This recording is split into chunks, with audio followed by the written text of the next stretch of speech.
우리 지난주 말씀 잠깐만 한번 떠올려 볼까요? 이스라엘 백성이 십계명을 받은 후에 하나님께서 그들에게 임재하셨죠. 하나님은 우리와 깊은 교제를 위해 우리를 창조하시고 찾아오신다고 했습니다. 그러나 이스라엘 백성들은 하나님과 교제할 생각은 없고 이용할 생각만 했다 그랬어요. 우리 주님은 가장 어려운 광야의 시기에 가장 가까이 오셨는데 도리어 멀리하며 유익만을 구했죠. 우리는 좀 다른가요? 여러분은 좀 다른가요? 그때나 지금이나 사람들은요, 하나님을 사랑하지 않습니다. 그저 어떤 신적인 존재, 창조주, 심판자, 뭐 그 정도 아니면 나에게 복을 주는 전능자 정도로만 생각하며 살아가요. 그래서 제가 지난주에 하나님의 임재 가운데 살았던 그 로렌스 형제의 하나님의 임재 연습을 읽자 그랬는데 여러분 혹시 읽으셨나요? 또 읽은 형제자매들은 저한테 또 메시지를 보내주셨는데요. 너무 감사하고 기쁜 시간이었습니다. 아마 하나님의 임재를 경험하는 평안함을 느끼는 그런 시간이었을 거예요. 참 잘하셨어요. 정말 잘하셨습니다. 그러나 여러분 여기서 만족하지 마세요. 신앙생활은요, 머리에서 끝나는 게 아니라 경험이고 신앙생활은 체험이에요. 이 기회를 통해서 초자연적인 하나님의 임재 가운데 더 깊이 들어갈 수 있는 은혜가 여러분에게 있기를 바랍니다. 오늘은요, 그 이후로 약 한 40일 후에 있었던 그런 일입니다. 20장 21절을 저번 주 말씀 마지막에 이렇게 끝나죠. 백성은 멀리 서 있고 모세는 하나님이 계신 흑암으로 가까이 가니라. 모세는요, 하나님과 함께 40일 동안 산에서 시간을 보냅니다. 그러면서 여러 가지 율법, 여러 가지 규칙들, 원칙들을 들어요. 20장부터 32장 전까지 쭉 읽어보면 이런 내용이 나옵니다. 제단에 관한 법, 공평에 관한 법, 절기에 관한 법, 제사장을 세우는 법, 회막을 만드는 법. 그리고 마지막에는요, 돌판에다가 계명을 새겨서 모세에게 주십니다. 출애굽기 31장 18절이에요. 여호와께서 시내산 위에서 모세에게 이르시기를 마치신 때에 증거판 둘을 모세에게 주시니 이는 돌판이요 하나님이 친히 쓰신 것이더라. 이 돌판은요, 하나의 계약서입니다. 우리도 집이나 그런 거 계약할 때 계약서를 집 주인 하나, 파는 사람 하나, 사는 사람 하나 이렇게 나눠 갔잖아요. 아마 이 두 돌판도 첫 번째 돌판은 1계명부터 5계명, 두 번째 돌판은 6부터 10까지 이게 아니라 두 돌판에 똑같은 것이 적혀 있었을 거예요. 하나는 주인이신 하나님 거고요. 하나는 이제 그 종으로 섬기기 원하는 우리 이스라엘 백성들 거죠. 너희는 내 백성으로 삼고 나는 너희의 하나님이 되리니. 이 계약서에 지금 도장을 꽝 찍은 겁니다. 그리고요, 이스라엘 백성들도요, 자발적으로 동의했어요. 백성이 일제히 응답하여 이르되 여호와께서 명령하신 대로 우리가 다 행하리이다. 계약서의 내용을 줬고요, 지금 두 돌판에다 계약서 도장을 꽝 찍어버렸습니다. 그러나 정말 계약서에 잉크가 마르기도 전에 오늘 이 사건이 벌어진 거예요. 사람들이요, 아론에게 몰려가서 이런 말을 합니다. 1절이에요. 우리를 위하여 우리를 인도할 신을 만들라. 이 모세 곧 우리를 애굽 땅에서 인도하여 낸 사람은 어찌 되었는지 알지 못함이니라. 이 한글 성경은요, 이 원문의 뉘앙스를 전혀 살리지 못했어요. 원문에 보면요, 백성들이 그냥 모여간 게 아니라 아론에게 대항하기 위해서 몰려온 겁니다. 그리고 모세도 이렇게 부르죠. 이 모세. 여러분 좀 이상하지 않나요? 이 모세. 성은 아니겠죠. 이 모세. 한글 성경은요, 직역해가지고 좀 어색한데요. 이 원문의 뜻은 이렇습니다. 무시하고 조롱하는 행위예요. 무시하고 조롱하는 행위. 이 뭐라고 번역하면 좋을지 고민했는데 아마 이 말이 제일 적합할 것 같습니다. 이 모세 그 양반 이거. 모세 그 양반. 이 양반이라는 말이 옛날에 좋은 말이었잖아요. 그런데 우리가 지금은 좀 남을 비하하거나 조롱할 때 이런 말 쓰잖아요. 어휴, 그 양반 그거? 어휴. 지금 모세를 이스라엘 백성들이 그렇게 부르고 있는 거예요. 어휴, 모세 그 양반 그거 어디 갔어? 이해는 되죠? 이해는 됩니다. 모세가 아니면 이제 하나님의 말씀을 전할 사람이 없잖아요. 아마 광야에 좀 버려진 것 같은 그런 두려움도 이들에게 있었을 것 같습니다. 그것까지는 충분히 이해가 돼요. 그런데 문제는요, 하나님의 대리자가 사라졌으니 이제 눈에 보이는 하나님의 형상을 만들어내라고 요구한 데 있습니다. 백성이 아론에게 이르러 말하되 일어나라 우리를 위하여 우리를 인도할 신을 만들라. 아론을 둘러싸고 신을 만들어내라고 막 위협적인 태도로 아론에게 요구했던 거예요.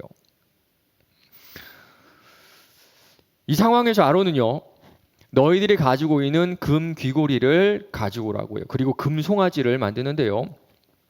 이 금 송아지를 어떻게 만들었는지에 대해서는 학자들 간에 의견이 분분합니다. 두 가지인데요. 첫 번째는요, 나무로 이 금송아지 틀을 짜는 겁니다. 틀을. 금송아지 틀을 짜서 거기다 금을 녹여서 이렇게 부어요. 그리고 나무를 딱 벗겨내면 금송아지가 남겠죠. 두 번째는요, 나무로 금송아지 형상을 이렇게 깎아요. 그리고 거기다가 금물을 붓는 겁니다. 금박을 하는 거였죠. 이 두 가지.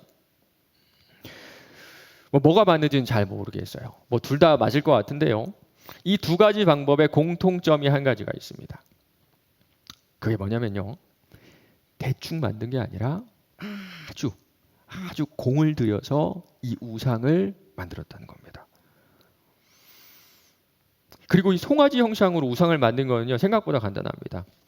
이들이 지금 살았던 땅은요, 400년 동안 그 이집트 땅에 살았잖아요. 이집트 땅에서 아주 흔하게 보던 신상이, 우상이 바로 이 송아지 모양이었기 때문이에요. 송아지는요, 다산, 또 풍요, 우리나라도 마찬가지였죠. 옛날에 소가 큰 재산이었잖아요. 그런 것들을 상징했기 때문에 이집트에서는 아피스라고 부르는 살아있는 황소를 신전에 놓고 숭배하기도 했어요. 어쨌든 그렇게 만든 결과로 결과물이 딱 나왔는데 이스라엘 백성들 마음에 꼭 드는 송아지 형상이 금송아지가 나온 겁니다. 그래서 사람들에게 이렇게 말해요. 그들이 말하되 이스라엘아, 이는 너희를 애굽 땅에서 인도하여 낸 너희의 신이로다. 우리 잠깐 짚고 넘어갈 게 하나가 있습니다. 지금 아론에게 몰려온 사람들, 그러니까 나름대로 이스라엘 백성들의 대표라고 하는 그 사람들은요, 이 금송아지를 이렇게 소개하지 않습니다. 여러분, 이 금송아지 보세요. 우리가 지금 이집트 땅에서 섬겨오던 아피스예요. 지금까지 우리를 인도하던 여호와 하나님은 떠났으니까 앞으로는 이 아피스가 우리를 인도할 겁니다. 이렇게 말 안 하죠. 대신에 뭐라고 합니까? 애굽 땅에서 인도해낸 너희의 신. 이 송아지를 여호와 하나님이라고 지금 소개하고 있는 거예요. 아론도 이렇게 말합니다. 아론이 보고 그 앞에 제단을 쌓고 이에 아론이 공파하여 이르되 내일은 여호와의 절일이니라 하니. 지금 아론도 이 송아지가 여호와 하나님이라고 하죠. 그래서 하나님께서 명령하셨던 번제와 화목제를 그 금송아지 앞에서 드리고 있는 겁니다. 이튿날에 그들이 일찍 일어나 번제를 드리며 화목제를 드리고 백성이 앉아서 먹고 마시며 일어나서 뛰놀더라. 지금까지 그들을 인도했던 모세가 없어져서 불안한 건 이해합니다. 충분히 이해해요. 그런데 그럼에도 불구하고 이들이 금송아지를 만들었던 것을 이해해 줄 수 없는 이유들이 참 많습니다. 사실 모세가 40일 동안 지금 산에 올라갔죠. 산에 올라간 상황에서도 여러분 만나가 내렸을까요? 안 내렸을까요? 내렸어요.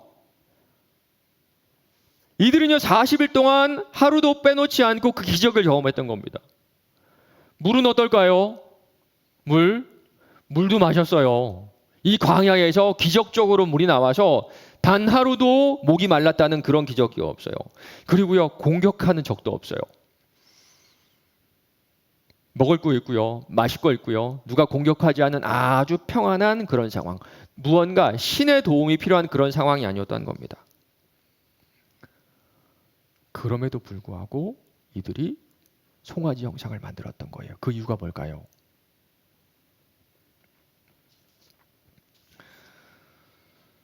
신명기 4장에는요 우상의 특징이 나옵니다.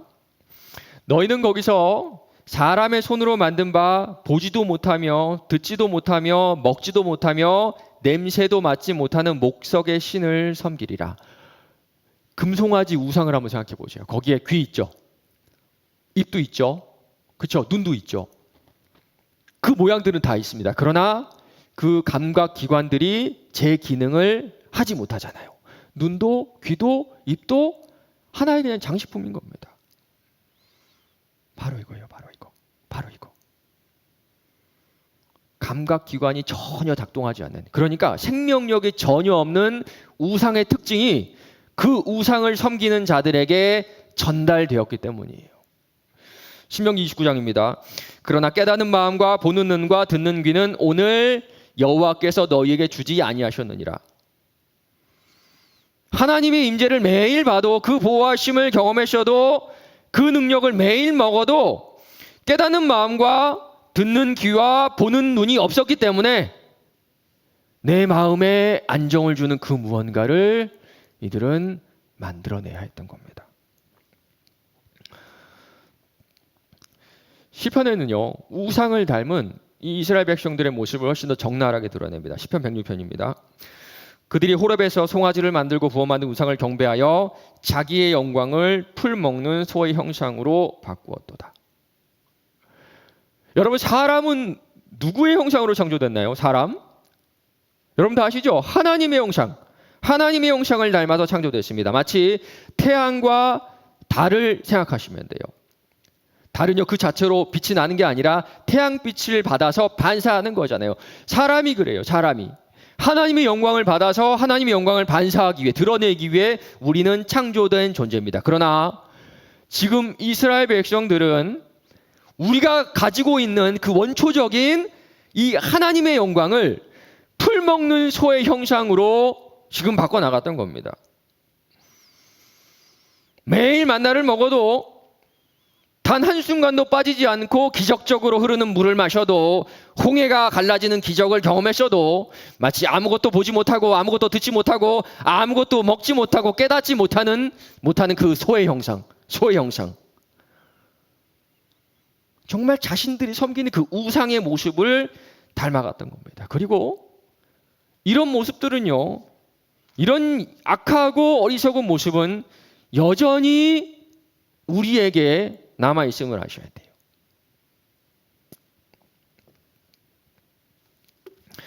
아마 요즘에 우상에 대해서 가장 잘 설명한 책이라면 아마 이 책이라고 저는 생각합니다. 팀 켈러 목사님이 쓴 내가 만든 신. 꼭 한번 여러분 보시면 너무 좋아요. 그런데 이 책에서요, 우상으로 규정한 것들을 보니까요, 우리의 예상을 훌쩍 뛰어넘습니다. 평생 소원, 사랑, 성취, 돈, 권력, 문화와 종교, 가정, 자녀, 사람들의 인정, 안전하고 평안한 환경, 외모, 두뇌, 가치관. 이야, 진짜 다 우리가 원하는 거 아니에요? 진짜 전부 다. 정말 적어도 이 중에 하나는 지금 여러분의 마음을 가득 채우고 있을 겁니다. 그런데 보세요. 이 가운데 여러분 나쁜 거 있어요? 없어요? 나쁜 건 아무것도 없습니다. 사랑이 나쁜가요? 성취가 나쁜가요? 사람들의 인정이 나쁜가요? 외모가 나쁜가요? 그렇지 않아요. 하나같이 다 좋은 겁니다. 하나같이 다 좋은 거. 문제는요, 우리가 이 좋은 것들을 궁극적인 것으로 내 전부로 바꿔버리는 데 있어요.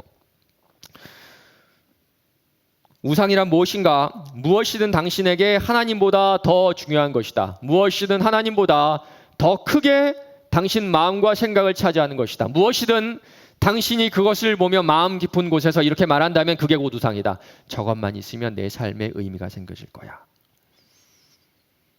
나도 가치 있는 사람이 될 거야. 저것만 있으면 내가 중요해지고 안정감이 들 거야. 여기서 여러분 벗어나는 사람 우리 가운데 있나요?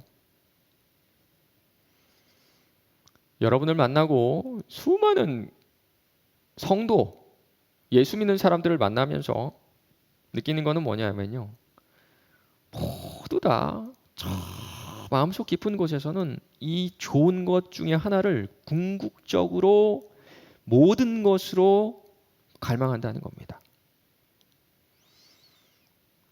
에스겔은요, 이런 여러분의 마음 상태를 이렇게 말합니다. 그런즉 너는 그들에게 말하 이르되 나 주 여호와가 말하노라. 이스라엘 족속 중에 그 우상을 마음에 들이며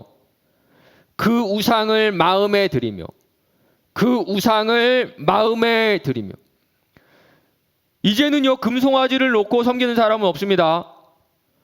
우리 가운데 절에 가서 석가모니상 앞에, 본존불 앞에 무릎 꿇고 절하며 제사 지낸 사람은 없어요. 그러나 하나같이 자기 마음속에 우상을 세워놓은 겁니다. 더 교묘하게 조각된 우상. 그 우상은 아주 어렸을 때부터 여러분의 부모님으로부터 아주 정교하게 다듬어져서 이제는 내가 그것을 내 우상이라고 알아채지 못할 정도로 그 모습을 숨기고 있을 거예요. 마치 그 금송아지를 보면서 이스라엘 모든 백성들이 이것이 여호와 하나님이다, 이것이 너희를 인도 여호와 하나님께 착각했던 것처럼 여러분 마음속에 아주 정교하게 조각되어 하나님을 대신하여 여러분 마음에 차지하고 있다는 겁니다. 여러분 마음 한번 돌아보세요. 여러분 드리는 찬양, 기도하는 거 뭐라 그러세요? 주님만이 전부입니다. 하나님만이 전부고요. 내가 주님만으로 만족합니다.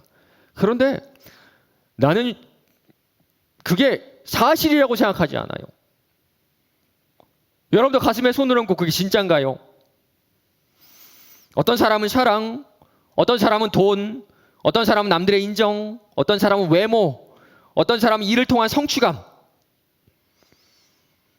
내가 궁극적으로 기쁨과 안정을 얻기 위해 추구하는 것들을 아주 어릴 때부터 마음속에 정교하게 조각해 놓았는데 이제는 그 정교하게 조각한 우상이 여러분의 영혼을 불법적으로 지배하고 있는지도 몰라요. 그 증거가 뭔지 아세요? 여러분은 인정하지 못하겠지만 여러분은 이미 여러분이 교묘하게 섬기고 있는 그 우상을 닮았다는 데 있어요.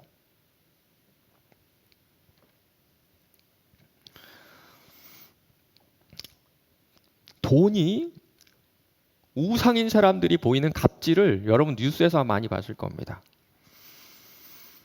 돈의 속성이라는 책이 있는데 그 책에 이런 말이 있습니다. 돈이 목적이 되는 순간 모든 가치의 기준이 돈으로 바뀌고 집안의 주인이 된 돈은 결국 사람을 부리기 시작한다. 사람의 주인이 되고 인생의 목적이 되려는 것이 돈의 속성이라, 속성.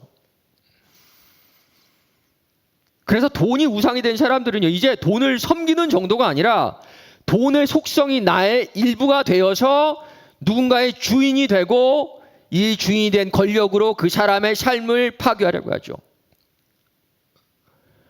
만약 지금 여러분이 누군가를 돈으로 판단하고 있다면 이미 여러분은 돈을 닮은, 돈의 우상을 닮은 그런 존재인 겁니다.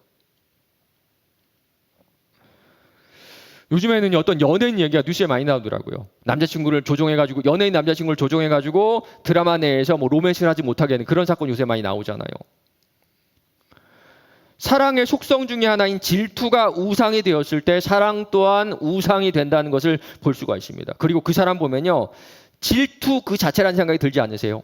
질투의 화신, 돈의 화신, 성취의 화신, 재미의 화신, 인정의 화신, 이제는 섬기는 정도가 아니라 그 우상들을 닮아가는 겁니다. 그래서 바울은요, 우상을 이렇게 재정의해요.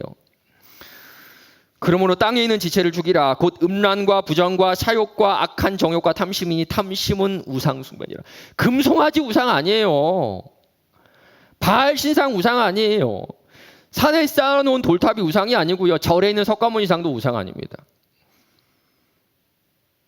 음란함, 불의함, 악한 정욕, 그러니까 허영심, 질투, 시기, 성취감, 인정, 그리고 탐심. 이거 하나같이 여러 마음속에 있는 것들 아니에요. 그리고 그런 것들이요, 내가 내 눈으로 확인했을 때 얼마나 역겹고 더러운지 모릅니다. 자기의 영광을 풀먹는 소의 형상으로 바꾸었도다. 여러분 축사 가보세요. 축사, 소 키우는 축사. 소가 풀만 먹는 줄 아세요? 그렇지 않아요. 소는 풀 먹으면서 계속 욱욱하면 되새김질합니다. 그리고 동시에 배설물을 바닥에 쏟아내죠. 누가 사람이 그 배설물을 계속 치워주지 않는다면요, 그 소가 있는 그 자리는 배설물로 가득 차서 썩은 냄새가 가득 차고 독성을 뿜어냅니다. 바울은요, 우상 숭배의 결과를 이렇게 얘기해요. 이제는 너희가 이 모든 것을 벗어버리라. 곧 분함과 노여움과 악의와 비방과 너 입에 부끄러운 말이라. 여러분이 돈의 화신이 된 그 자리에 질투의 화신, 인정의 화신, 특권의식의 화신이 된 그 자리에, 그 자리에서 우리가 똑똑하게 볼 수 있는 그런 모습들이죠. 분함, 화, 분노, 모함, 험담,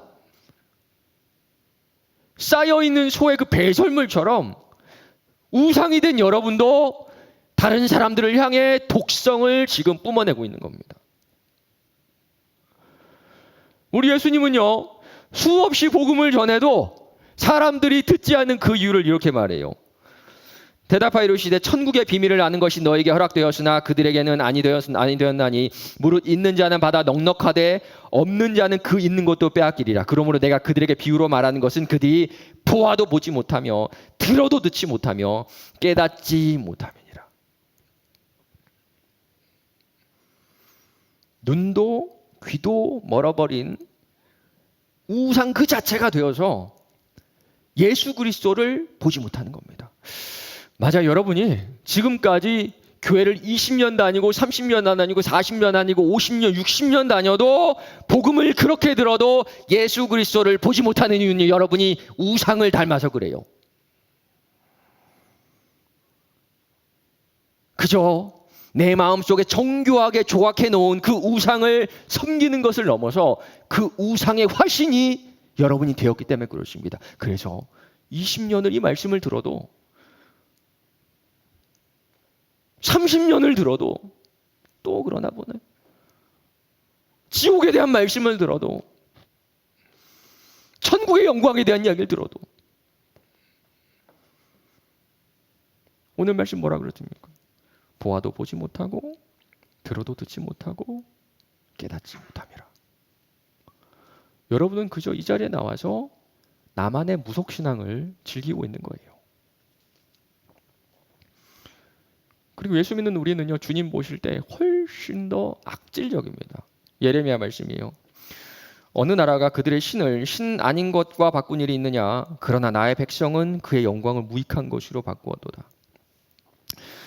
여러분, 불신자들, 예수 믿지 않는 사람들의 일상을 여러분 보고 있나요? 뉴스만 봐도 보이죠. 돈의 신을 섬기게 되면 그 다음 뭘 갖고 싶어 하는 줄 아세요? 권력을 갖고 싶어 해요. 권력의 신을 갖고 싶어 하면 그 다음 뭘 갖고 싶어 하는 줄 아세요? 음란의 신을 갖고 싶어 합니다. 자신들이 섬기는 신 외에 다른 신들을 계속 초청해요. 보세요. 그들의 신을 신 아닌 것과 바꿔요. 계속 괜찮아요. 네, 바꾸지 않아요. 더하죠. 뉴스 보세요. 돈의 화신이 권력의 화신이 되고요. 권력의 화신이 음란의 화신이 됩니다. 정말 우상을 바꿀 필요 없어요. 그냥 계속 초청해 가면서 섬기고 있는 거예요.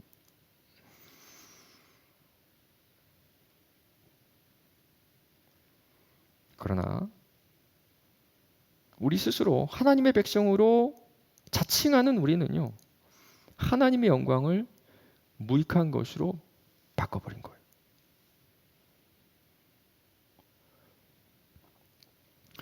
이런 우상 숭배에 대한 하나님의 형벌은 여러분 뭔지 아십니까? 그레고리 밀이라는 학자는 이렇게 말합니다. 우상 숭배에 대한 형벌은 그들이 더욱 우상 숭배적이 되도록 내버려 두는 것이다. 우와. 여러분이 점점 더 우상을 닮아가는 이유가 바로 여기죠. 하나님의 형벌이 우리에게 임하십니다. 더 우상 숭배적이 되도록, 더 돈의 화신이 되도록, 더 음란의 화신이 되고, 더 인정의 화신이 되고, 더 특권의식의 화신이 되도록 우리 주님께서 여러분을 내버려 두시는 거예요. 여러분 어떠세요? 여러분은 여러분의 하나님을 닮으셨나요? 아니면 하나님의 형상인 나를 돈의 화신으로, 질투의 화신으로, 인정의 화신으로, 성취의 화신으로, 사랑의 화신으로 바꾸면서 살아가고 있나요? 사랑하는 우리 청년 여러분, 정말 여러분 치열하게 여러분의 일상을 점검하셔야 됩니다. 돈을 벌고 못 벌고, 시험에 떨어지고 붙고 문제가 아니라 영원한 삶과 영원한 죽음이 걸린 문제예요. 정말 오랜 기간 동안 정교하게 조각된 나만의 우상은 무엇인가? 나는 어떤 우상을 닮아 있는가?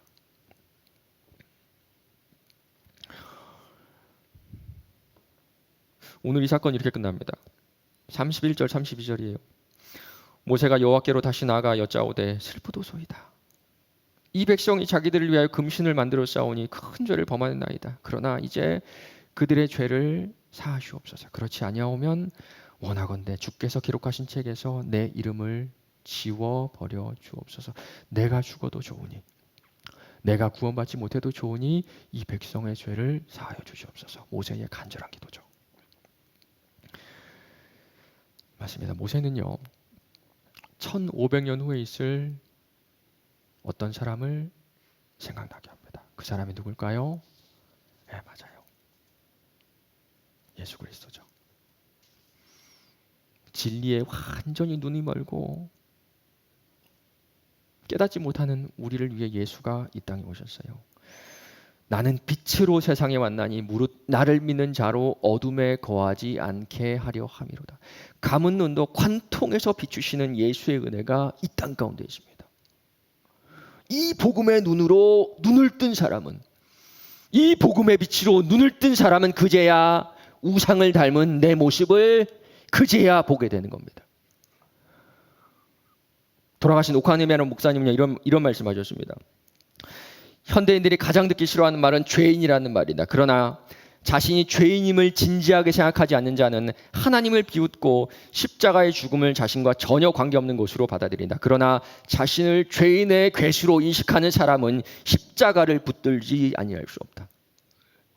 죄인의 괴수, 죄인의 괴수, 죄인의 괴수. 우리가 예수 그리스도를 처음 만날 때 할 수밖에 없는 그런 고백입니다. 우상을 섬기는 것이 아니라 이제 우상 그 자체가 된 나는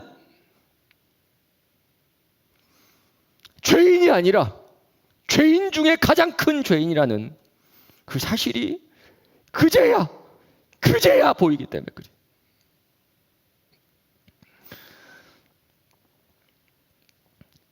이렇게 복음의 빛은 우리를 십자가로 인도하고 예수의 죽음은 우리를 생명의 길로 돌이키게 합니다. 그 눈을 뜨게 하여 어둠에서 빛으로 사탄의 권세에서 하나님께로 돌아오게 하고 죄 사함과 나를 믿어 거룩하게 된 무리 가운데서 기업을 얻게 하리라.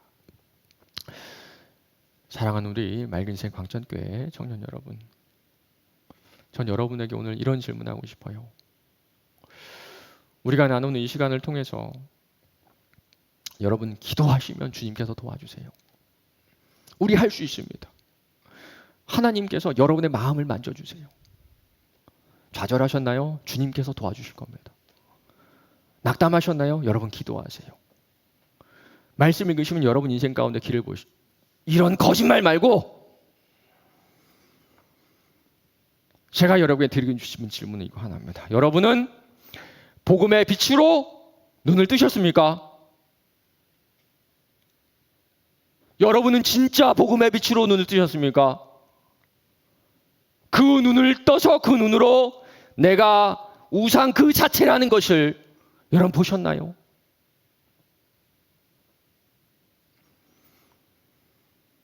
거듭남은 여기서부터 시작하는 겁니다.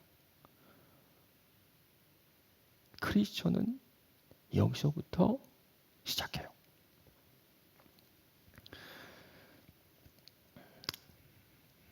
말씀을 맺겠습니다. 바울은 이렇게 얘기해요. 우리가 알거니와 하나님을 사랑하는 자 곧 그의 뜻대로 부르심을 입은 자들에게는 모든 것이 합력하여 선을 이루느니라.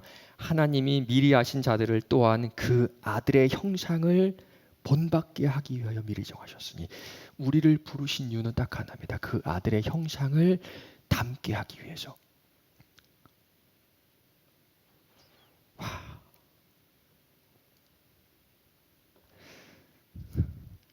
그렇다면 우리는 어떻게 하면 예수의 형상을 닮을 수 있을까요? 우리 처음에 나눴던 제 얘기 기억나세요?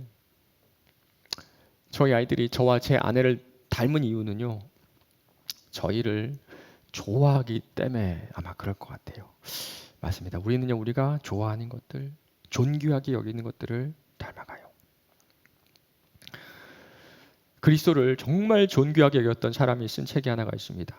그리스도를 본받아라는 책인데요. 그리스도를 본받아. 토마스 아켄피스라는 분이 쓴 고전인데 성경 다음으로 이 신앙인들이 읽었던 그런 책이에요. 이 토마스 아켄피스는요, 그리스도를 닮기 위해 이런 기도를 했다고 합니다. 예배 후에 여러분 셀 리더가 여러분에게 다 보내드릴 거예요. 이번 한 주 이 기도문을 여러분 아침마다 읽으면서 이 마음으로 진심으로 기도해 보시기 바랍니다. 제게 상처를 입힌 사람, 저를 슬프게 하거나 욕을 한 사람, 제게 손해를 입히거나 고통을 준 사람, 반대로 제 자신도 모르는 사이 나오고 행한 말과 행동으로 슬픔을 당하거나 마음이 불안해지고 고통을 당하거나 또한 저로 인해 넘어진 사람을 위해 기도를 올리고 속죄합니다. 주님께서 우리의 모든 죄와 잘못을 다 용서해 주소서. 주님, 모든 의심과 분노와 노여움과 논쟁과 또 그 밖에 무엇이든지 사랑의 상처를 입히고 형제에게 금이 가게 하는 것은 우리 마음에서 떠나게 하여 주소서. 주님, 주님의 자비를 구하는 사람은 가련하고 가련합니다. 간구하는 자에게 은혜를 베푸소서. 저희들은 주님의 은혜를 즐기기에 온전히 합당하고 그리하여 영원한 생명으로 나아갈 수 있는 삶을 살게 하소서.